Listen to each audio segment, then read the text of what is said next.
Hello friends, this is the part 2 for structural steel shapes. In part 1, I have asked you certain questions like why metal shapes are important in construction of steel structures and why only certain shapes are used. So, answers to these questions we will see in the end of this video. So, we will see quick recap of this video. In part 1, we saw various shapes like S shape, W shape, HP shape, channel shapes, T shapes, the difference between plates and bars, hollow structural sections, pipes. Now, in this part 2, we will see double angles, channels, then crane rails, raised pattern floor plates, and we will also see one shop drawing, and we will also see the table from construction manual talking about the various ASTM specifications for structural steels. Now we will see various structural steel shapes part 2. Part 1 of the video is provided in the description box below. For better understanding, please watch part 1 before. Double angles. Double angles are the two angles interconnected back to back, either along the length throughout or connected by spacers at the interconnections. They are designated as 2L, that means two angle sections, 4 by 3 by 1 half LLBB.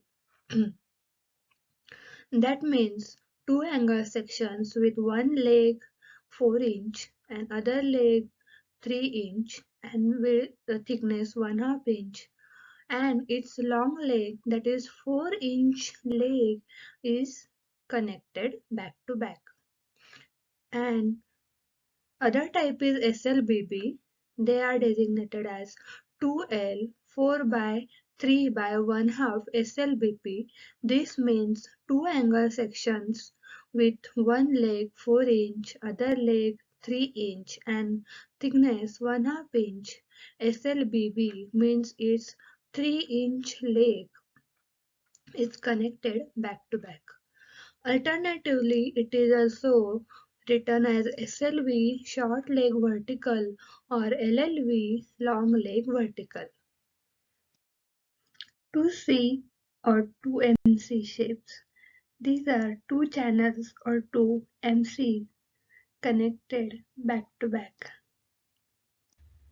These are raised pattern floor plates, and these are how they are designated in construction manual, and they are available up to nominal width of 120 inch. These are W shape and S shape with cap channels. Normally here, way above the channel is connected with the top of the flange of the W shape or S shape. Crane rails are not actually considered as structural material, but some fabricator may choose to provide them in their structures. That's why they are given here. They are designated by unit weight in lb per yard, and they are heat treated or N hardened to reduce wear. These are the profile sections of crane rails. These are typical cross sections of raw steel material. This is how they will look in their section, and this is how they will look in their plan. So these are angle sections.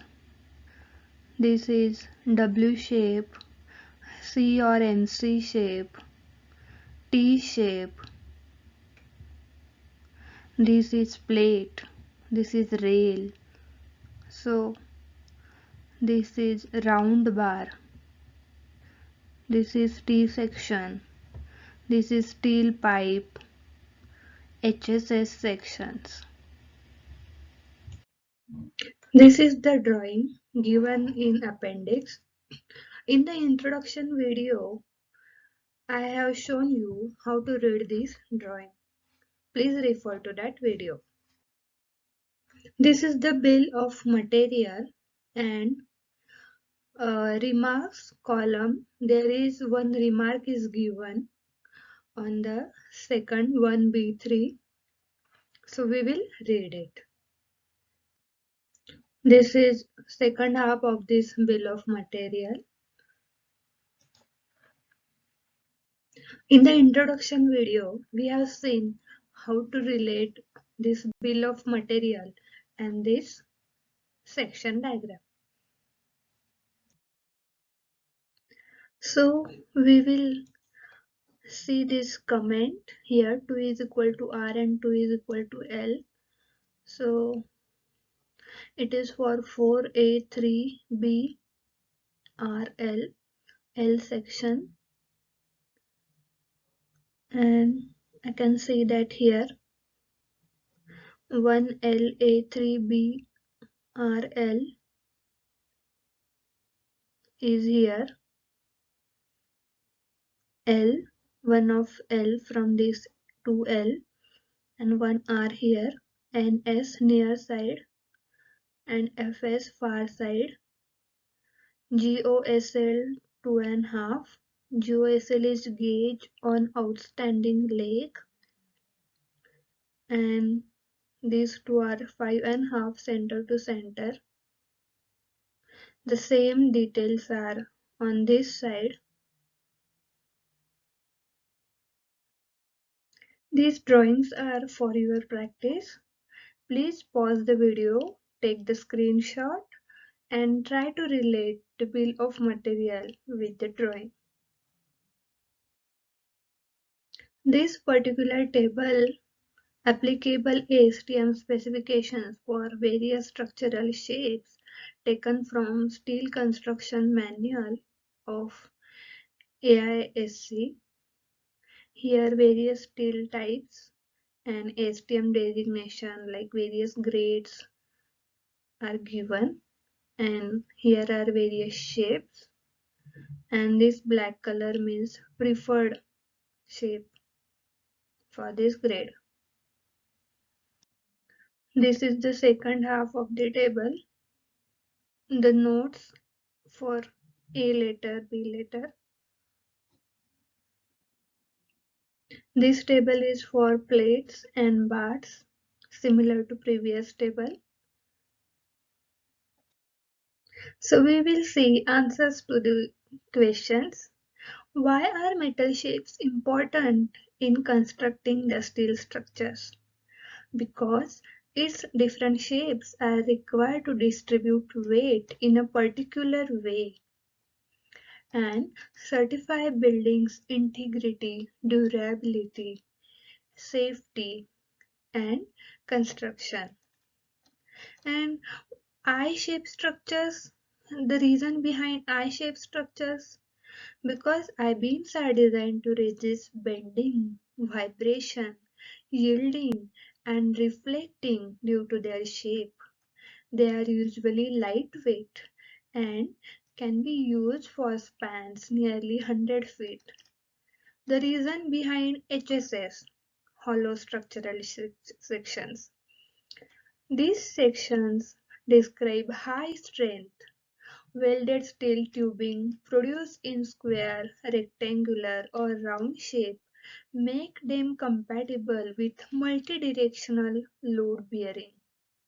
Tubes, which are hollow steel tubes, are often used in low stress applications.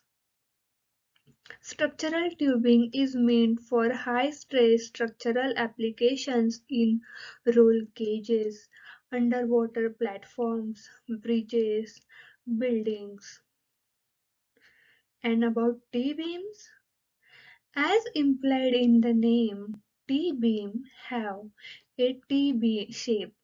They are best suited for reinforcement since they bear equal weight like I-beam. And channels, because they have a slight slope on the surface of their inner flange. They are usually not used as primary load-bearing beams. Instead, they are favored for the structural support they provide as frames or for bracing.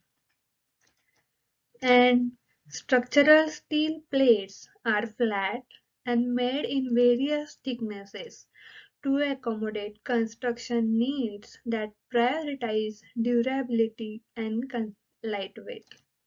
So, the conclusion is that structural steel provides endless benefit to the world of construction, given the many shapes and forms it can take to meet different needs and requirements.